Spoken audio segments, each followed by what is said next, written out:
조금씩 밝은 세상 대구 가톨릭 평화 방송.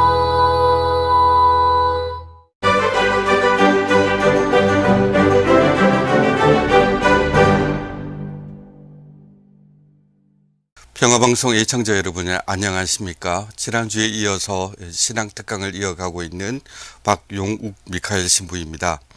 우리가 큰 제목으로 세상 속의 가톨릭 교회, 그리고 이번 주에 작은 제목으로 화해를 사는 교회라는 이름으로 생각을 이어나가고 있는데요. 지난 시간에 말씀드렸던 내용들을 조금 요약해 보겠습니다. 종교의 사회적 기능은 1차적으로 갈등을 해소하고 사회를 통합시키는 데 있다 하는 말씀을 먼저 드렸습니다. 교회가 스스로를 어떻게 생각하느냐 하는 교회 정체성 내지는 교회론의 문제하고는 조금 다른 차원이지요. 이른바 종교사회학적 차원에서 종교가 또는 교회가 우리 사회 안에 어떤 역할들을 해왔느냐 하는 얘기를 드렸습니다. 가톨릭 교회는 긴 세월 동안 세계관 또 가치관의 기준점이 되었고 연대와 통합의 장치로서 기능해 왔는데요. 물론 이것은 전 세계를 다 아우르는 그런 얘기는 아니겠습니다. 동양은 좀 다른 문화를 갖고 왔었고 이런 기능들은 서양 사회 안에서 가톨릭 교회가 해왔던 일이죠. 적어도 로마 이후에 1000년 이상의 시간을 가톨릭 교회가 사회의 기준점 또는 통합의 중심으로 살아왔었습니다. 그러나 지난 시간에 말씀드렸던 것처럼 계몽주의 시대 이후로 세상의 주도권은 신앙에서 이성으로 넘어가게 되고 다시 이 이성의 세계는 1차, 2차, 양차 대전을 거치면서 다양한 모습으로 변화하게 됩니다. 세상을 하나의 기준 안에 모은다는 것 자체가 전체주의적인 발상 아니냐 하는 비난도 받게 되었고요. 그래서 이성의 힘으로 여러 다양한 사람들의 목소리를 반영하는 그런 다원화 사회가 오늘날 현대사회의 모습이 되어가고 있습니다. 물론 그런 과정에서 교회가 해왔던 일, 그러니까 이미 시작되었고 아직 완성되지 않은 구원의 길에서 모든 사람을 하느님 품 안으로 모으시는 그 그리스도의 모범을 따르는 것은 멈추지를 않았습니다. 그런데 세상이 변화함에 따라 교회도 그런 역할들을 이 분절되고 다원화된 사회 안에서 어떻게 수행해야 할 것인가 고민을 하지 않을 수가 없지요. 그래서 지난 시간에 갈등 속에 있는 교회의 모습을 조금 다루어 봤습니다. 우리 사회 안에 여러 가지 갈등들이 있습니다. 이념 갈등 오랫동안 알아왔지요. 지역 갈등 또한 심각한 문제였습니다. 우리는 특히 이 지역 갈등이라는 면에서 한국 사회의 지역 감정의 가장 중심부에 서 있었던 그런 과거를 알고 있고 지금도 그로부터 얼마나 자유로운가 또 의문이기도 하고 그런 상황입니다. 그 외에도 성별 갈등 점점 더 커져가고 있는 것 같습니다. 세대 갈등은 더 이상 말씀 안 드려도 될 만큼 많은 분들에게 와닿는 문제일 것 같은데요. 저 역시 이제 학교에서 이제 젊은 학생들과 함께 지내고 또 학생들에게 강의를 하면서 스스로 자기 검열을 해야 되는 분들이 굉장히 많이 늘어나고 있습니다. 이런 얘기가 꼭 필요하다 해서 해주고 싶어도 이런 얘기를 하면 꼰대라고 비난받지 않을까 하는 두려움 같은 게 마음속에 스물스물 자라 올라옵니다. 그래서 이제 말을 조심하게 되고 말을 안 하게 되고 그러다 보면 사람을 피하게도 되고 이런 일들이 생기는데 아마도 이 방송을 들으시는 많은 분들도 비슷한 생각들을 또 해보셨을 겁니다. 옆에서 보기에 어른으로서 어떤 지혜를 주고 싶고 또 전해주고 싶은 부분이 있다 할지라도 스스로 자꾸 꼰대라는 말을 의식하고 또 주저하게 되는 이런 현상들 말씀입니다. 그리고 생태 갈등 또한 이제 심각한 문제죠. 우리가 당면한 감염병 사태, 코비드-19 사태를 봐도 그렇습니다. 인간이 자연계의 균형을 깨트린 그 후속타랄까요? 그 반응이 이런 감염병의 형태로 우리에게 나타나고 있습니다. 우리가 어쩔 수 없이 이 코비드 사태 속에서 또 일회용품, 도시락, 뭐 포장 음식 이런 것들도 많이 먹게 되는데 음식을 먹을 때마다 사실은 마음속에 좀 걸리는 부분이 있죠. 이 많은 쓰레기들을 어떻게 할 것인가 하는 것들, 이런 갈등이 여러 가지 형태로 우리 사회에 번져가고 있습니다. 이런 모습을 저는 이제 벤 다이어그램의 형태로 이 화면에 이렇게 그려봤는데요. 교회는 이런 갈등으로부터 완전히 독립되어 있는가, 뭐 무풍지대인가, 그렇진 않습니다. 교회가 천사들만의 그 모임이 아니라 사람 사는 곳이기 때문에 세상 속에서 보는 여러 가지 갈등들이 교회 안에도 분명히 나타나고 있고, 교회 구성원들도 이런 면에서 결코 자유롭지는 못하죠. 교회 안에서조차 어떤 이념 때문에 서로 목소리를 높이는 경우, 또 험한 말을 쏟는 경우들 봅니다. 지역 갈등도 그렇고요. 성별 갈등의 문제도 있습니다. 특별히 이제 최근에 문제가 되고 있는 것, 이제 낙태죄의 헌법 불합치 문제를 두고 또 성별 갈등 이런 것들은 더 커지는 면들이 있는데요. 나중에 기회가 된다면 그 문제가 어떻게 시작되었고 어떤 경과를 거쳐서 어떤 양상으로 지금 변해가고 있는지를 좀 말씀드려 볼 텐데, 어쨌거나 이런 성별 갈등이 교회 안에서 이미 드러났고 또 점점 심화되리라 하는 것은 뭐 많은 분들이 예측하실 수 있는 것이라 생각합니다. 세대 갈등 역시 마찬가지죠. 세대 갈등 이런 면에서 교회 안에서 드러나는 여러 가지 문제들 역시 우리가 가까이서 볼 수 있는데요. 가톨릭 교회가 순발력 있게 세상의 변화에 대처하기는 좀 힘든 조직이지요. 덩치도 크고 전통을 지켜오는 그런 기관 내지는 조직이기 때문에 세대 갈등 이런 것들이 앞으로 폭발적으로 드러날 가능성이 더 클 것 같습니다. 생태 갈등 마찬가지고요.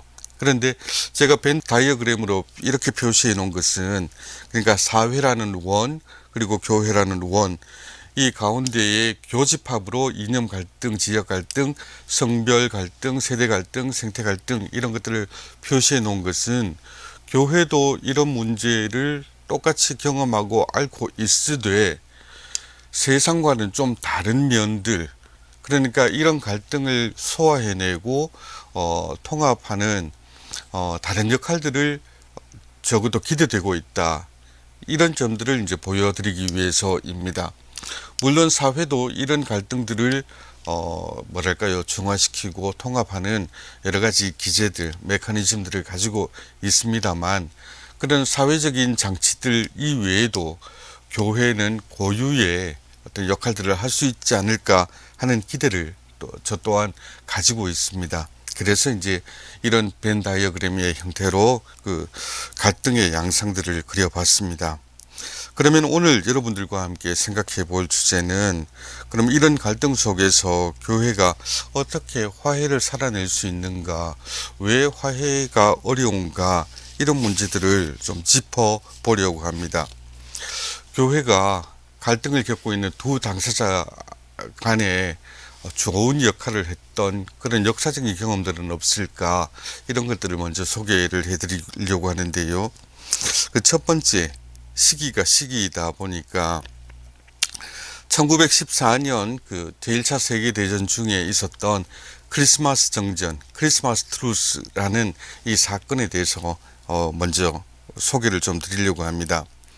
제1차 세계대전은 1914년에서 1918년까지 유럽을 중심으로 거의 전 세계에 걸쳐서 일어났던, 또 영향을 미쳤던 전쟁이지요.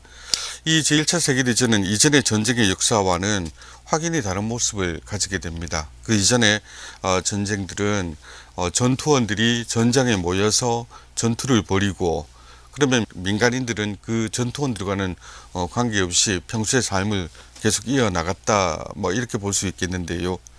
제1차 세계대전부터는 그것과는 전혀 다른 양상이 되죠. 인간이 가진 과학기술이 좀 더 첨예한 무기들을 만들어내고, 또 보급망이라든가 전쟁을 수행할 수 있는 능력을 획기적으로 올려놓게 됩니다. 그만큼 전쟁이 남긴 상처 또는 전쟁의 흔적들은 더 클 수밖에 없었고요. 전장에 나가 있는 전투원들뿐만 아니라 민간인들, 사회 전체가 전쟁에 동원되는 전면전의 양상을 처음으로 보입니다. 그리고 이 전면전이 국가와 국가의 범위를 넘어서서 거의 전 세계적으로 영향을 미치기도 하죠. 이런 전쟁의 광풍 속에서도 뭔가 따뜻한 얘기가 있긴 있었어요. 그 중에 하나가 1914년 크리스마스 트루스 일인데요. 이제 전쟁이 발발하고 난 다음에 성탄이 가까우니까 양쪽 다, 그러니까 이 제1차 세계대전의 서부 전선을 이루었던 영국과 프랑스군, 그리고 그에 맞서는 독일군, 양쪽 진영에서 성탄을 축하하기 위한 여러 가지 일들이, 행사들이 벌어지게 됩니다. 영국군과 프랑스군은 각각 또 자기 나라 말로 크리스마스 캐롤을 부르고 편지를 쓰고 선물을 주고받고, 독일군은 독일군 나름대로 또 그런 일들을 해가죠. 그런데 참호 안에서 양쪽 진영이 이렇게 대치하고 있는 상태에서 서로가 이제 캐롤을 듣고 뭐 다른 말로 불리는 거지만 같은 멜로디로 부르는 이 성가를 들으면서 이 사람들 사이에서 이제 휴전의 분위기가 감돌게 됩니다. 우리가 적어도 성탄만큼은 좀 다르게 좀 지낼 수 있지 않을까. 그래서 이제 서부전선 곳곳에서 이런 그 국지적인 그 휴전들 또는 정전들이 이제 발생하게 되지요. 어제까지만 해도 이제 총뿌리를 겨누었던 사람들이 성탄을 맞아서는 참호 밖으로 나와서 작은 선물이지만 주고받게 되고요. 그리고 전쟁 이전에 독일군으로 참전하던 많은 사람들이 이제 런던에 사는 또 영국에 사는 일들이 많았습니다. 그래서 전쟁이 일어나면서 연락이 끊어졌던 영국의 친구들, 지인들 또는 연인들에게 편지를 전해달라고 이렇게 영국군들에게 부탁하기도 하고요. 그 반대로 또 영국이나 프랑스 사람들은 독일 땅에 있던 자기 친척들한테 소식 전해달라고 편지를 전해주기도 하고 했었습니다. 함께 캐롤을 부르고 함께 기도하고 또 심지어는 축구 경기를 같이 하기도 하고 그랬었죠. 화면으로 보실 수 있는 분들은 그림을 보시면 아시겠습니다. 영국군 4사단 11여단 장병들과 독일군 작센 104연대 106연대 장병들이 함께 찍은 사진인데요. 이렇게 전쟁 속에서라도 잠시나마 그리스도교 정신에 따라서 총성을 멈추고 할 일들을 해 나갔던 거죠. 그리고 크리스마스 정전 기간 동안은 이제 서로가 대치하고 있는 상태에서도 참호 밖으로 나와서 그동안 전사했던 전우들의 시신을 수습하고 장례를 치르고 이런 일들을 하게 됩니다. 이 무서운 전쟁 속이었지만 그래도 그리스도교 정신 또는 교회의 정신이 양쪽에게 화해의 다리를 놓았던 그런 사건이라 할 수 있겠습니다. 그런데 이런 사건이 그냥 생겨난 것은 아니었습니다. 성탄이니까 저절로 이게 되었다. 뭐 그렇게는 보기 힘들고요. 그 이전에 막후에 여러 가지 노력이 있었는데요. 그 대표적인 분이 베네딕토 15세 교황이십니다. 베네딕토 15세 교황은 1914년에서 22년까지 짧은 기간 교황으로 계셨는데요. 세계대전이 발생하자마자 교전국들 간의 화해와 평화를 중재하기 위해서 여러 가지 노력을 펼치셨습니다. 그런데 이런 노력이 양쪽으로부터 사실은 다 거절되었었습니다. 독일 측으로부터는 프랑스 교황이라는 별칭이랄까요. 이런 것들을 얻었고요. 프랑스 측으로부터는 독일 교황이라는 이름을 또 얻습니다. 그러니까 서로 양측에서 첩자 아니냐, 뭐 이적행위 아니냐 이런 얘기를 들었던 거죠. 프랑스의 이제 클레망서 같은 정치인들 대놓고 이적행위를 한다고 교황님을 비난하기도 했었습니다.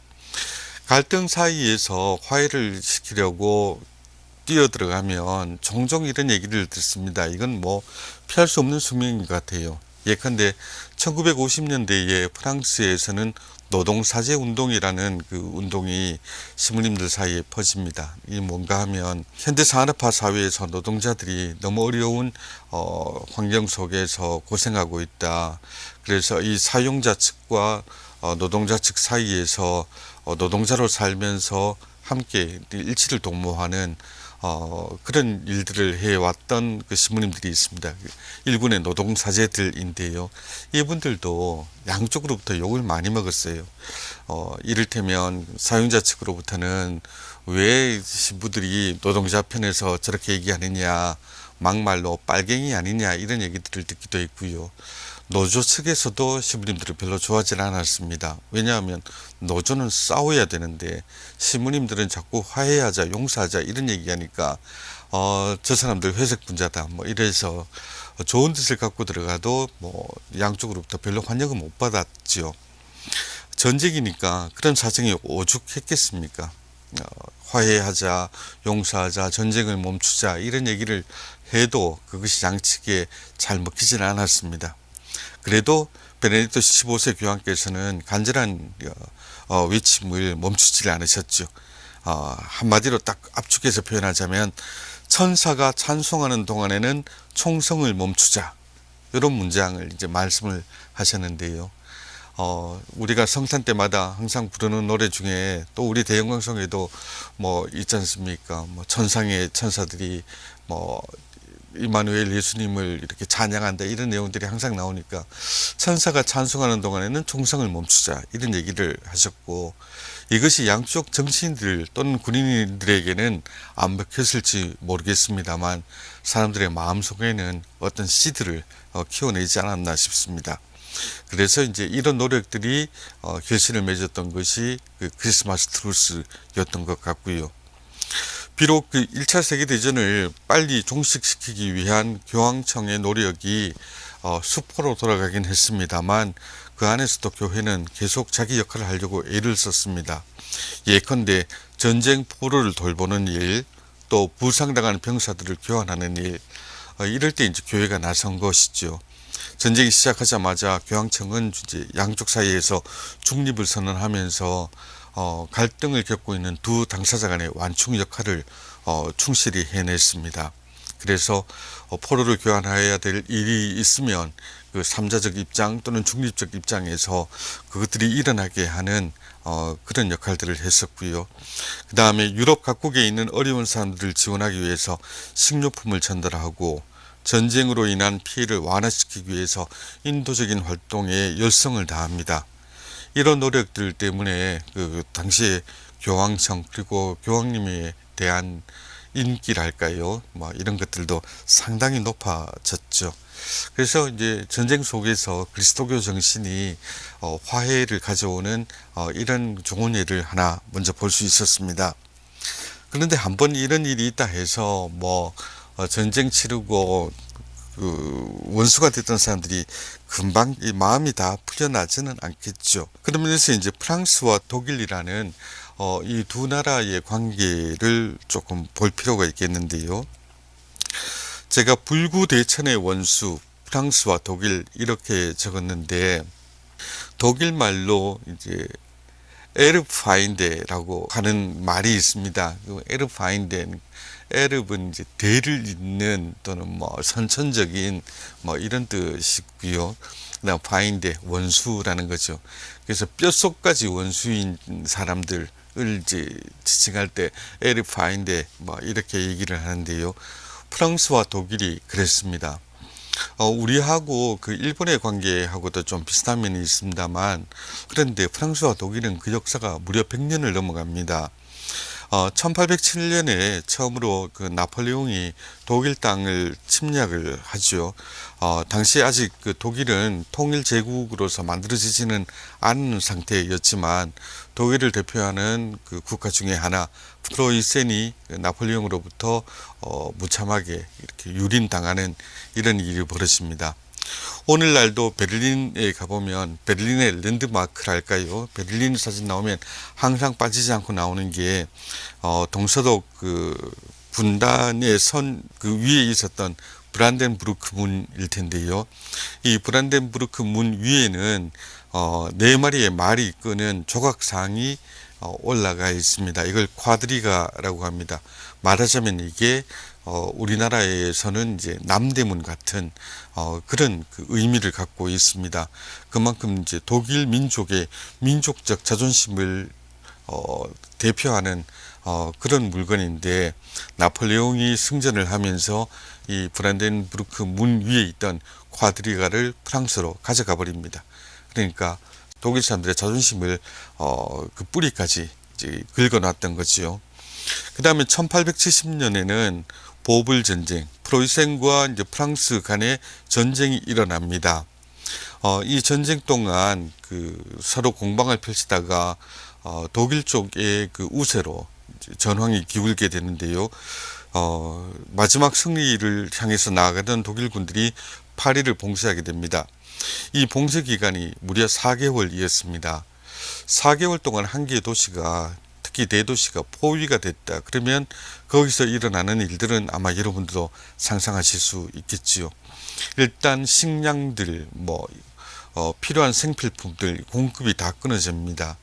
옷이야 조금 덜 입고 이러고 버틸 수 있다 하지만 식량이 떨어지니까 프랑스 사람들, 특히 파리 사람들이 큰 고난을 겪었습니다.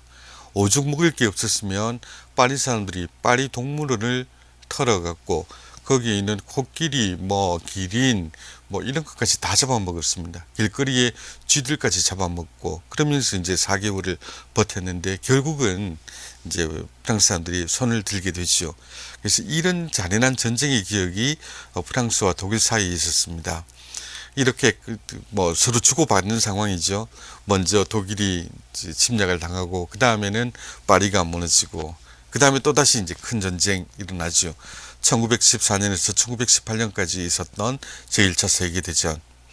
제1차 세계대전 동안 프랑스의 젊은 세대의 약 40%가 사망하게 됐다. 이런 얘기들을 이제 합니다. 그만큼 서로에게 준 타격이 컸던 전쟁이었고요.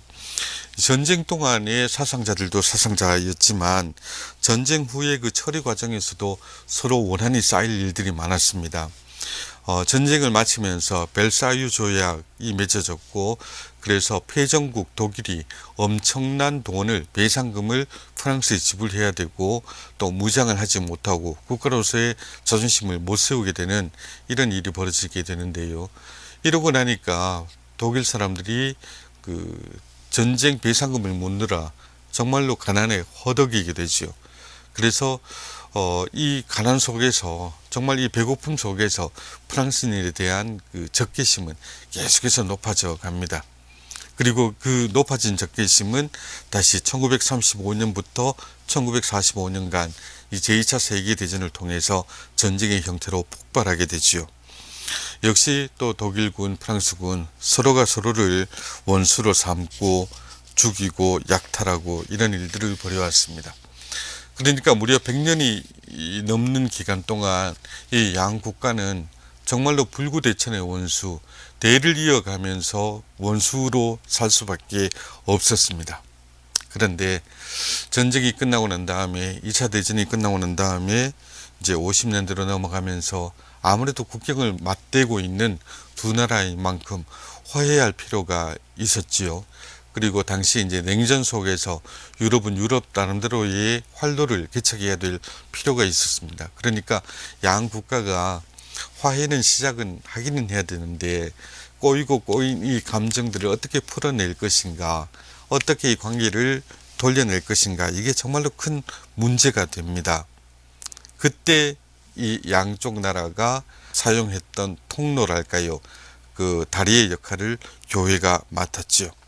프랑스의 수상 드골과 독일 수상 콘라드 아데나워가 화해 과정을 시작하게 되는데요. 먼저 시작은 1958년 9월 14일이었습니다. 샤를 드골이 아데나워 총리를 꼴롱벨 레도이제 글리즈라는 작은 마을에 있는 자기 개인 빌장에 초대해서 1박 2일로 환담을 나누게 됩니다. 양측의 배석한 인원이 총 뭐 인원을 다 해봐야 14명밖에 안 되고요. 그리고 개인 별장에 와서 식사를 하는데도 뭐 다른 사람이 준비해 준 게 아니라 샤를 드골의 부인이 직접 이제 집에서 음식을 해갖고 이렇게 대접을 합니다. 그러니까 공식적인 외교 관계 이전에 인간적인 친밀함 내지는 화해를 먼저 이렇게 시도를 했던 것인데요. 이때 이제 두 사람의 신앙심이 이제 큰 역할을 하죠. 그래서 둘이서 같이 이제 기도를 하고 또 아데나우어가 하룻밤 자고 난 다음에 독일로 돌아가면서 드골에게 선물을 주게 되는데 그 선물도 목각 성모상이었습니다. 그래서 이 모임을 통해서 이 1박 2일의 짧은 일정을 통해서 서로가 그리스도인으로서의 또 마음가짐 그리고 태도들을 교환하게 되지요. 원래 샤를 드골이라면 아주 극우의 그 민족주의자, 프랑스 우선주의자, 고집 센 사람 이런 평판이 있었고요. 콘라드 아데나우어는 또 독일 사람답게 계산이 빠르고 정확한 사람이다 이런 뭐 평판이 있었습니다만 그 두 사람이 이 샤를 드골의 개인 별장에서 서로 신앙에 대한 얘기를 하고 그리스도인으로서 할 얘기들을 하면서 그런 감정들을 이제 녹여나가고 오해를 풀고 또 서로에 대해서 신뢰심을 갖게 되는 것이죠. 이렇게 해서 시작된 화해의 여러 가지 제스처가 극적으로 이제 분출되는 순간이 1962년 7월 8일이었습니다. 프랑스의 랭스 대성당에서 화해를 위한 미사가 열렸는데요. 이때 뭐 라디오로 들으시는 분들은 못 보실 텐데 화면에 나와 있는 것처럼 이렇게 그 양국의 정상들이 이 미사에 함께 참석하면서 양국 간 화해의 첫 다리를 놓게 됩니다. 그리고 이것이 결실을 맺어서 그 다음 해 1963년 1월 22일에 엘리제 조약이 맺어지고 그래서 양국의 국교가 정상화되고 서로 교류하게 되는 것이죠. 한마디로 신앙을 다리로 삼아서 원수이던 두 나라가 화해에 이른 그런 과정이라 할 수 있겠는데요. 두 가지 사진을 준비해 봤습니다. 하나는 1958년의 신문 만평입니다. 여기에 제목이 두 교회라고 되어 있지요. 그 두 교회라는 이름으로 사실은 만평이 이제 여러 가지 뜻을 품고 있습니다만 어쨌거나 그 이 두 사람의 그 대화 또는 화해 분위기가 교회라는 매개를 통해서 이루어졌다는 점은 충분히 볼 수 있습니다. 그리고 오른쪽의 사진은 랭스 대성당 앞에 있는 그 광장 바닥에 깔려 있는 돌입니다. 대리석 석판이 있어요. 이게 하나는 독일 말로 하나는 프랑스 말로 이렇게 되어 있는데 그 내용은 이렇습니다. 랭스 대교구의 그 교구장이신 마르티 대주교 앞에서 이렇게 드리는 그 말씀으로 그 문장이 되어 있습니다. 주교님, 아데나우어 총리와 저는 이 대성당 앞에서 프랑스와 독일의 화해를 위해서 이렇게 왔습니다. 그리고 뭐 샤를 드골, 그 다음에 1962년 7월 8일 뭐 이렇게만 적은 것도 아닙니다. 심지어 시간과 분까지 적어놨습니다. 11시 2분. 그 정도로 이게 중요한 사건이었다는 것이죠. 그러니까 교회의 기도를 통해서 교회의 역할을 통해서 불구대천의 원수가 화해하는 역사적인 순간을 우리가 봤던 것입니다. 그러면 이렇게 그 불구대천의 원수까지도 화해하게 하는 것이 교회라면 그러면 우리 한국 사회 안에서 교회는 그런 역할들을 어떻게 하고 있는가? 물론 많은 노력들을 해왔습니다. 그 많은 노력들 중에 하나가 책임을 묻지 않는 것 내지는 분노하지 않는 것이라고 생각을 하는데요. 예컨대 그 6.25 전쟁 기간 동안에 그 38선 이북에 있는 우리 뭐 천주교 성당이라든가 수도원이라든가 가신 것들 우리가 다 뺏기고 이제 내려왔죠. 그리고 많은 신부님들, 수녀님들 또는 평신도들이 천주교 신자라는 이유로 공산당에 잡혀가고 이제 죽음을 맞기도 하고 죽음의 수용소로 끌려가기도 하고 뭐 이런 일이 있었습니다. 그런데 가톨릭 교회가 거기에 대해서 뭐 이북 정권에 뭐 돈을 내놔라 뭘 어떻게 하라 뭐 이렇게 하지는 않았습니다. 과거는 과거인 것이고 우리는 우리가 할 수 있는 것을 찾아서 화해를 위해서 여러 가지 제스처를 이렇게 취했었습니다. 특히 그 1990년대 후반부에 이북 사회가 계속되는 기아와 가뭄으로 고통받고 있을 때, 그때 한국 가톨릭 교회가 굶주린 이들을 위해서 여러 가지 또 원조를 하기도 했고요. 지금도 뭐 여러 가지 또 이어지고 있는 걸로 알고 있습니다. 뭐 약을 보낸다든가 뭐 음식을 보낸다든가 여러 가지 일들을 해 왔죠.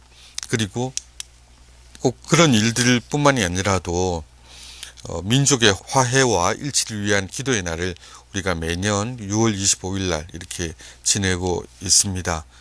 그래서 전쟁의 기억들을 돌리고 화해를 일으키기 위해서 함께 기도하는 날을 정해왔고요. 그 다음에 이런 남북의 화해뿐만 아니라 한국 사회의 여러 가지 갈등 그리고 분열을 치료하고 모든 사람이 하느님의 모상으로서 인권을 보장받게 하기 위해서 또 사회교리라는 이름으로 다양한 활동들을 해왔습니다. 이번 해에는 올해에는 아마 코로나 때문에 큰 행사를 벌이지를 못했습니다만 매년 우리가 대림 제2주간에는 이제 사회교리 주간이라 해서 우리의 사회적 역할들을 이제 돌아보고 또 나아갈 바를 또 찾아보고 또 실천하는 이런 일들을 해왔죠. 그리고 그 대림 2주일을 인권주일로 정해서 우리 사회로부터 소외되는 그 인권을 보장받지 못하는 많은 일들을 돌보려고 해왔습니다. 그런데 이런 노력들이 여태까지 계속 성공적이었던가, 우리가 눈에 보이는 가시적인 성과를 얻어왔던가 하면 사실 그 점에서는 우리가 자신 있게 예라고 대답하기가 어려울 것 같습니다.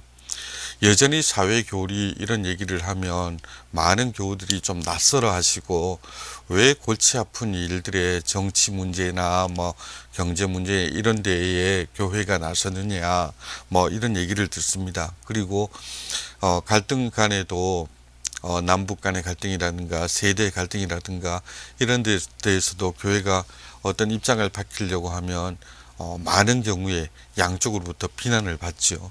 아까 또 말씀드렸던 것처럼 한쪽에서는 뭐 너무 교회가 지나친 것 아니냐라고 이제 비난을 하는 모습을 보이고, 그 반대측 진영에서는 교회가 너무 일을 안 하는 것 아니냐라는 비난을 받기도 합니다. 갈등의 중간에 서서 화해를 시도하는 사람들은 언제나 겪을 수밖에 없는 그런 숙명 같은 일이라 생각을 하는데요. 물론 교회가 그런 면에서 이제 지적받을 부분들도 많지요. 좀 지나친 면도 분명히 있었을 것이고 모자라는 면도 있었을 것입니다. 그러나 어쨌든 간에 교회가 이제 노력들은 해왔습니다만, 그런 그 노력들을 냉정하게 돌이켜 볼 때 우리 사회에 얼마나 한 역할을 해왔던가, 여기에 대해서는 뭐 사실 뭐 큰 점수를 주기가 어렵지 않을까 싶어요. 물론 영국이나 프랑스, 독일 외에 우리나라를 바로 비교하기는 좀 어렵습니다. 지금은 역할이 많이 축소되었다 해도 그래도 서구 유럽에서 정신적인 지주의 역할은 교회가 계속해서 감당해 왔었기 때문에, 교회가 그런 갈등 간에 어떤 역할을 한다 할 때 일할 수 있는 그 여지가 있었던 것이죠. 그러나 한국 사회에서는 사실 한 번도 한국 가톨릭 교회가 사회 전체의 어떤 기준이랄까요, 중심이 되어 본 적은 없지요. 우리는 이제나 한국 사회에서 그 소수자인 셈입니다. 뭐 그 가톨릭 신자의 수가 얼마나 되느냐를 따져봐도 뭐 많이 봐도 뭐 12%, 뭐 적으면 10% 대충 뭐 그렇게들 얘기를 하는데, 우리는 한국 가톨릭 교회는 한국 사회에서 절대로 이제 그 절대 다수였던 적도 없고 주도적인 그 하나의 그 움직임이었던 적도 없습니다. 언제나 우리는 소수자였을 따름이죠. 그러니까 그 교회의 역할도 그런 면에서 어느 정도는 제한될 수밖에 없다 생각을 합니다. 그런데 오늘 제가 여러분들과 함께 특별히 생각해 보고 싶어 하는 것은 꼭 그런 이제 사회적인 역할들 또는 사회적인 세력으로서의 기능들 뿐만이 아니라 우리 신심 자체에 문제는 없는가, 이걸 이제 돌아보는 것입니다. 어쩌면 우리는 신앙생활을 조금 협소한 범위에서 좁은 범위에서 해오지 않았나 싶은데요. 신앙을 통해서 세상을 변화시킨다 이런 차원에 대해서는 많이 생각을 못 해봤던 것 같습니다. 뭐 싸잡아 얘기 하기보다는 무엇보다도 이제 제 자신의 경험들이 그러한 것인데요. 교회 안에서 우리가 첫 번째로 추구하는 일들은 이런 것이죠. 기도하는 것이죠. 성당에 왜 가느냐 할 때 그래도 가장 많은 사람들이 가장 쉽게 떠올릴 수 있는 대답은 기도하기 위해서, 기도를 통해서 하느님을 만나기 위해서라고 얘기를 할 수 있을 것입니다. 기도와 전례라는 것, 그러니까 개인적인 기도 또는 뭐 공동의 기도, 그리고 그 공동의 기도가 공식적으로 표출되는 전례, 이 모두는 하느님께 우리 자신을 드리는 것이지요. 그리고 이 기도와 전례 안에서 우리는 세상살이 속에 희미해졌던 마음을 가다듬고 하느님께 마음을 집중하게 됩니다. 그래서 우리 생명의 원천이신 하느님을 경배하고 우리 자신을 주인으로 여기게 만드는 모든 우상을 쫓아내면서 하느님을 주님으로 모시는 것, 요거를 이제 우리가 신앙생활이라고 얘기를 합니다. 이런 신앙인의 모습, 기도하는 모습을 굉장히 아름답게 표현하신 분이 성 아우구스티노 주교이실 텐데요. 이분의 고백록 중에 아주 유명한 구절이지요. 오 하느님, 당신께서는 우리를 당신을 향해 발돋움하도록 지으셨습니다. 그래서 우리 마음은 당신 안에서 쉬게 될 때까지 진정 편히 쉴 줄 모르나이다. 성당에서 얻을 수 있는 마음의 평화라든가 편안함, 이런 것들이 단지 성당에서 풍기는 뭐 거룩한 분위기나 또는 물리적으로 다른 소리가 잘 안 나는 그 조용한 상태, 그것 때문은 아닐 것입니다. 기도하는 사람이 고요하게 누릴 수 있는 내적인 평화, 그 고요함, 이것은 정말로 신앙이 늘 많이 누릴 수 있는 큰 혜택이라 생각하고, 또 그것 때문에 많은 사람들이 신앙생활을 이어갑니다. 그런 면에서 우리는 신앙인을 먼저 기도하는 사람이라고 부를 수 있겠는데요. 그런데 여러분들은 어떻습니까? 여러분들의 기도 생활은 어떻습니까? 기도하는 시간이 되게 기쁘고 편안하십니까? 아니면 기도하면서 참 어렵다 생각을 하십니까? 제가 어릴 때 세례를 받고 여태까지 지내면서 교리반이나 이런 데서 막상 기도에 대해서는 구체적인 얘기는 잘 못 들어본 것 같습니다. 기도를 하라 하는 얘기는 들었고 무슨 기도를 하라 하는 얘기까지는 들었지만 기도하면 뭐 어떻게 된다든가 기도를 구체적으로 어떻게 진행해보라 이런 얘기는 별로 들어본 적이 없는 것 같아요. 많은 교우들도 그러시죠. 뭐 이 기도를 해라, 뭐 아침 저녁 기도를 해라, 뭐 성무일도를 해보라, 미사를 어떻게 하라, 뭐 이런 얘기는 들어봤지만 기도할 때 어떤 마음가짐이어야 되고 구체적으로 어떻게 해야 되고 뭐 호흡을 어떻게 갖고 가라, 뭐 이런 걸 가르쳐 주는 분들은 잘 없다 생각합니다. 그리고 우리 가톨릭 신자들은 또 기도에 대해서 말하는 것 자체를 좀 부끄러워하는 것 같아요. 내가 남들 앞에서 기도 얘기를 하면 아이고 기도하는 사람이 사는 게 저 모양인가, 뭐 이런 비난을 받지 않을까 하는 두려움도 있는 것 같고요. 그래서 성당에서 이제 기도를 배우고 싶어서, 기도를 알고 싶어서 물어봐도 대충 들어오는 대답이 그렇습니다. 기도 어떻게 해야 됩니까? 하면 성당에서 들을 수 있는 아마 제일 그 흔한 대답은 그거겠죠. 눈치껏 알아서 하는 거, 그죠?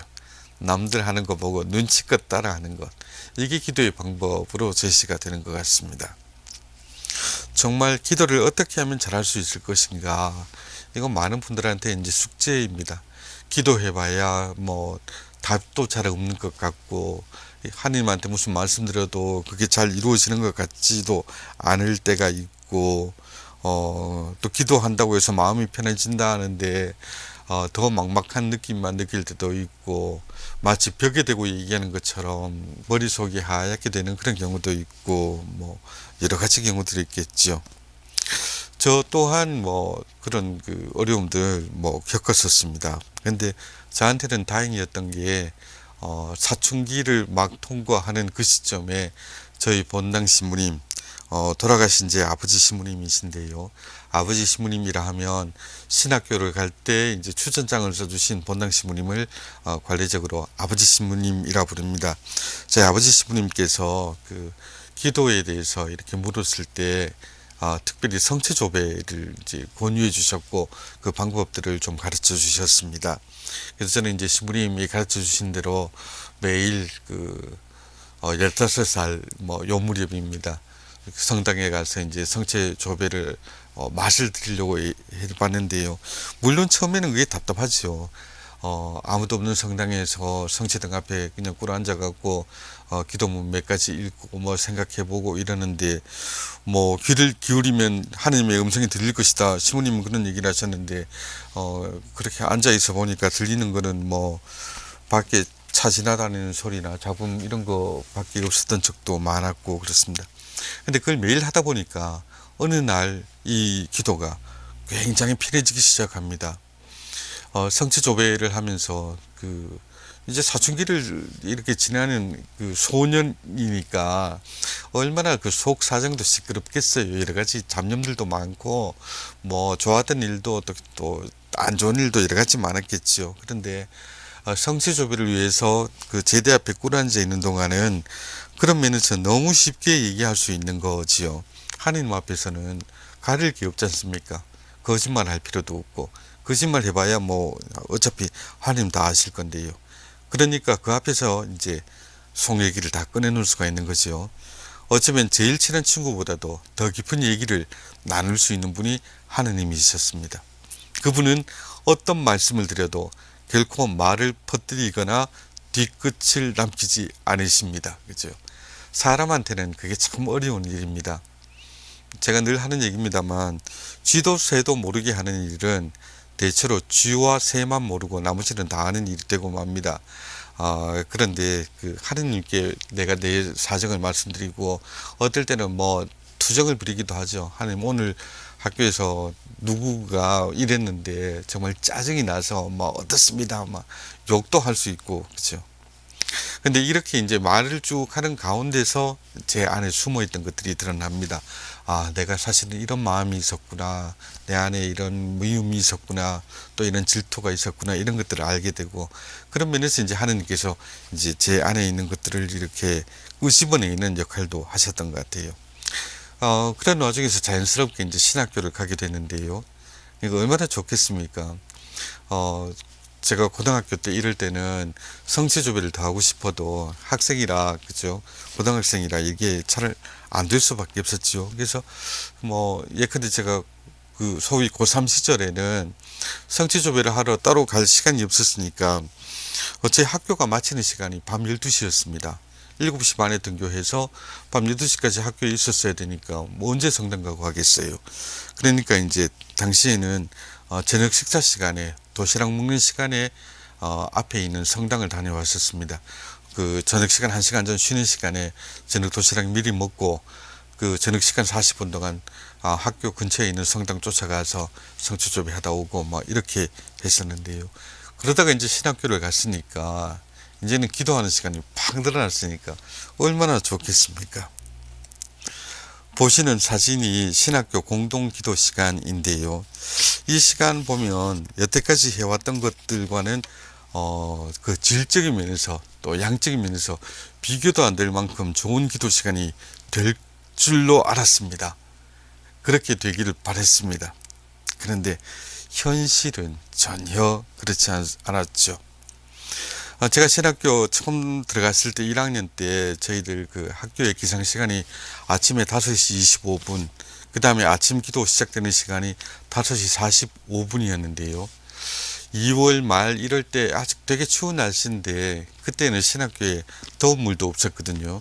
그래서 아침에 그 20분 동안 빨리 일어나갖고 이제 대침묵을 지키면서 머리도 감고 이제 양복을 갖춰 입고 성당에 입장을 해야 되는 그 바쁜 시간인데 그 수도가에다가 그 머리 감는다고 머리를 들이밀면 그 찬물이 머리를 탁 때릴 때 그 마치 망치로 누가 그 뒤통수 때리는 것 같은 그런 멍한 느낌 있죠.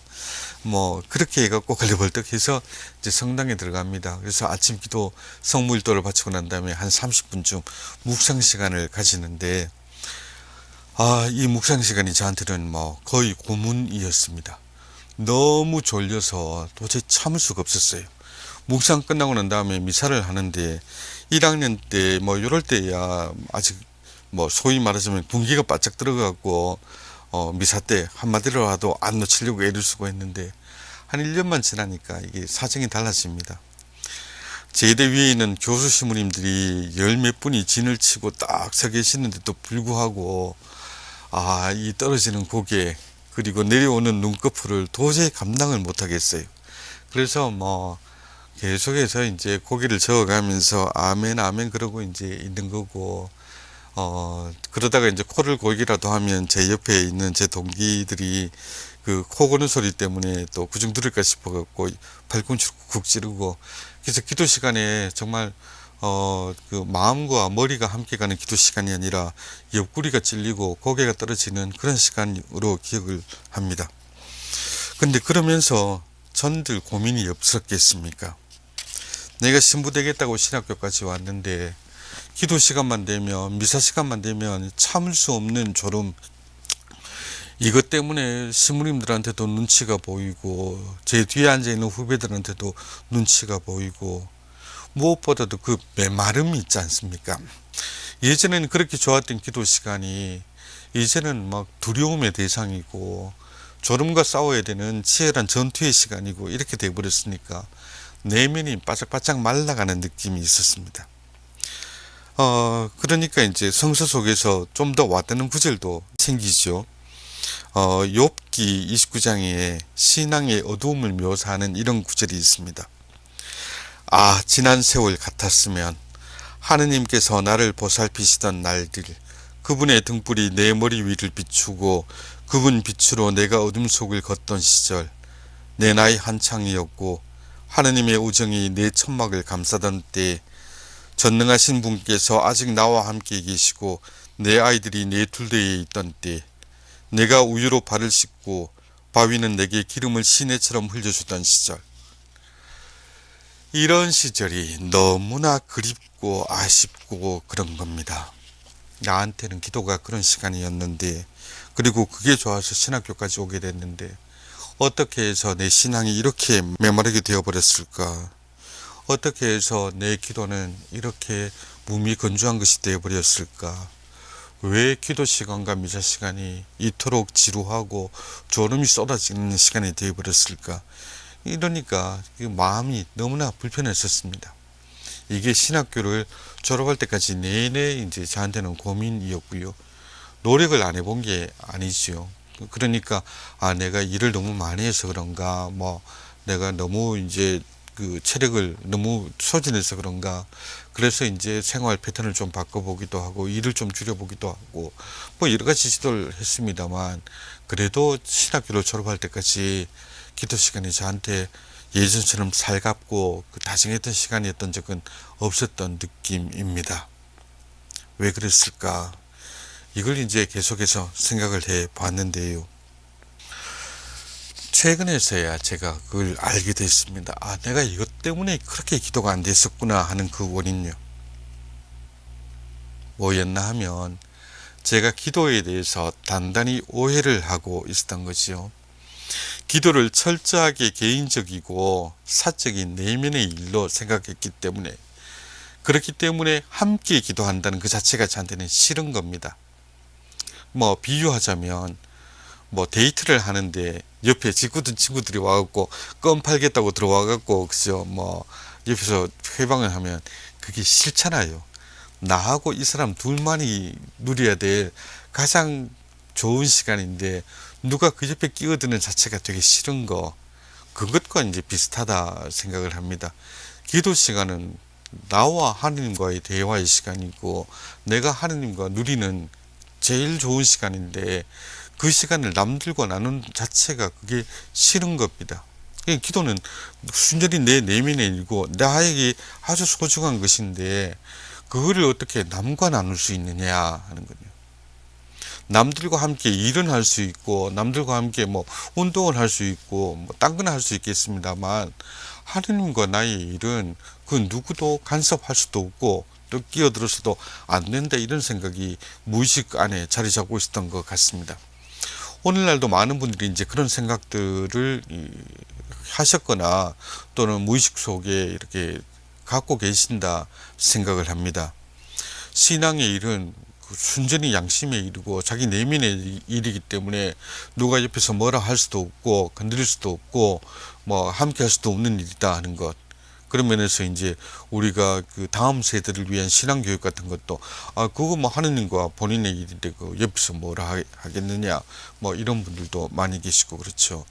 그래서 이렇게 하느님과 나의 시간, 그 기도의 시간이 순전히 나만의 것, 그리고 지극히 사적인 것인 한 기도를 함께 한다는 것, 그 맛을 우리가 알 수가 없습니다. 저 역시 그랬습니다. 그래서 기도를 내가 하는 것이 아니라 우리가 한다는 것, 그걸 몰랐습니다. 매일 성무일도를 바치고 정해진 시간에 미사를 바치지만 그럼에도 불구하고 우리가 바치는 기도의 공통체적인 측면을 몰랐던 거죠.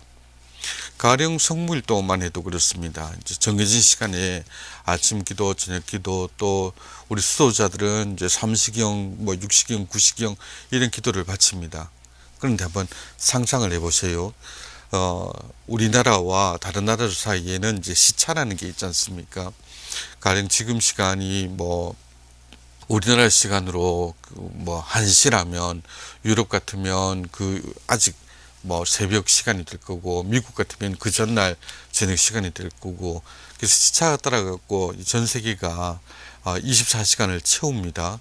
그런 과정에서 똑같이 7시에 기도를 했다 그러면 그 7시에 기도가 한 나라에서 끝날 시간이 되면 또 그 1시간 시차가 차이 나는 나라에서는 또 기도가 바쳐질 것이고, 그 다음 나라에서 또 바칠 것이고, 결국 교회가 바치는 이 기도는 하루 24시간을 빈틈없이 기도의 시간으로 채워나가는 큰 움직임이 되겠죠.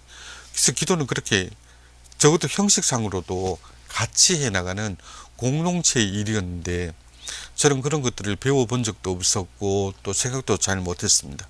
그러니까 순전히 기도를 나 혼자 하는 것만으로 생각하다 보니까 공동 기도 시간 자체가 힘들어지는 겁니다.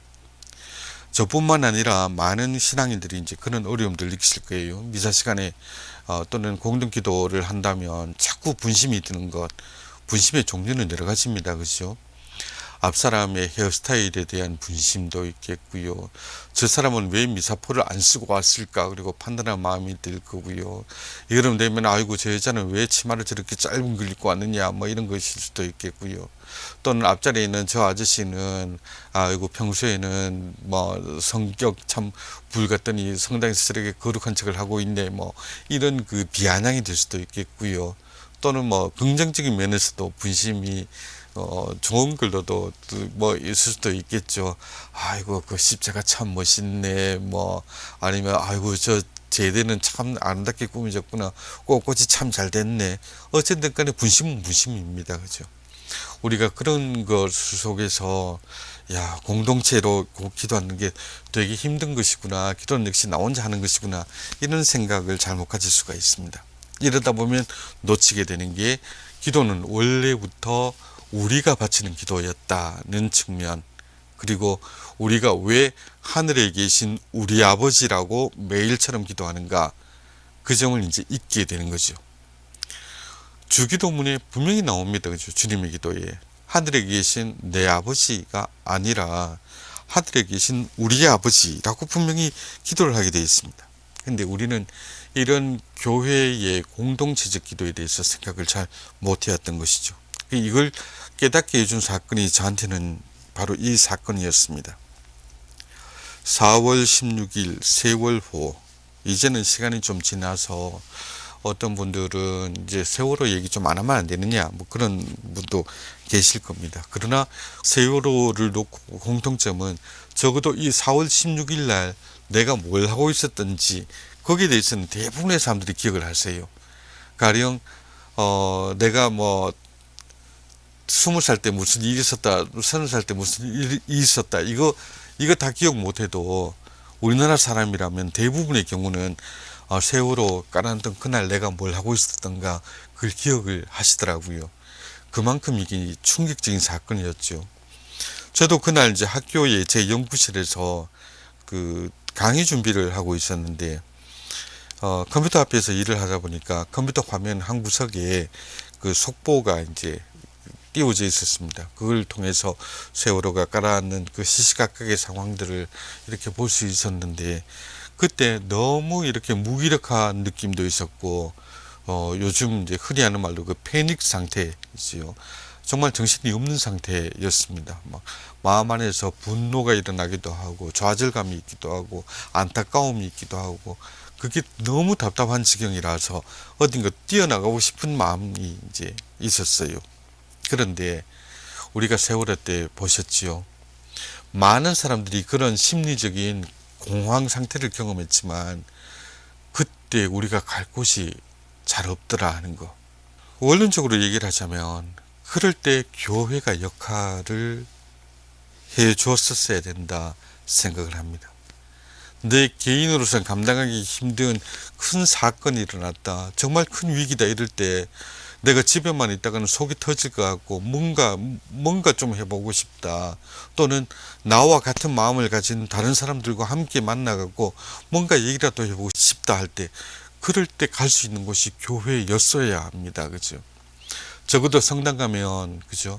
사람들이 나와 같은 아픔을, 나와 같은 슬픔을, 이런 걸 갖고 있겠지. 그러면 우리가 거기서 또 서로 터놓고 얘기하고 마음의 위로를 받고 거기서 힘을 내서, 그러면 우리가 저들을 위해서 뭘 해줄 수 있을 것인가, 일도 또 만들어 볼 수 있겠지. 이런 것들이 교회의 역할이었어야 되는데, 사실 세월호 당시에 우리가 그런 역할을 잘 못했죠. 그게 80년대, 70년대 민주화 운동 시기와는 또 대비되는 모습이라 저한테는 더 크게 다가왔습니다. 사진으로 이렇게 80년대 명동 성당 입구 그 민주화 운동 당시의 사진을 이렇게 걸었는데요. 천주교 신자이건 아니건 간에 민주를 갈망하는 많은 사람들이 이 앞에 모여들었고, 그래서 마음 가장 깊은 곳에 있던 열망들, 분노들, 어려움들을 서로 토로하고 교환하고 위로받고 힘을 얻고 희망을 얻는 게 바로 이 교회의 역할이었습니다. 그런데 안타깝게도 우리가 세월호를 거치면서 교회가 더 이상 그런 역할들을 잘 못하고 있다 하는 점을 확인하게 됐고요. 그런 점에서 이제 저도 기도 생활을 돌이켜보는 거죠. 왜 우리가 이렇게 됐던가? 우리가 왜 이런 큰일을 앞에 두고도 함께 모이지를 못하는 것인가? 그래서 얻은 제 나름의 결론이 그거였던 겁니다. 우리가 기도를 잘못 알고 있었구나. 함께하는 기도, 이걸 잊어버리고 기도는 순전히 내 마음속의 것, 내 개인의 것으로만 착각했구나. 우리가 기도를 함께 드린다는 의미를 다시 복구를 해야 되는구나. 이걸 이제 생각을 하게 된 겁니다.